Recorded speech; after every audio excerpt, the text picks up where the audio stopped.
ॐ केशवाय नमः। ॐ नारायणाय नमः।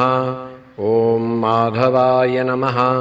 ॐ गोविन्दाय नमः। ॐ विष्णवे नमः। ॐ मधुसूदनाय नमः। ॐ त्रिविक्रमाय नमः। ॐ वामनाय नमः। ॐ श्रीधराय नमः। ॐ ऋषिकेशाय नमः। ॐ पद्मनाभाय नमः।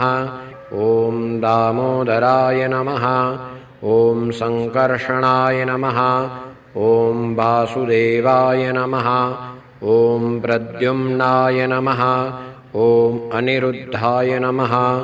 ॐ पुरुषोत्तमाय नमः। ॐ अधोक्षजाय नमः। ॐ नारसिंहाय नमः। ॐ अच्युताय नमः। ॐ जनार्दनाय नमः।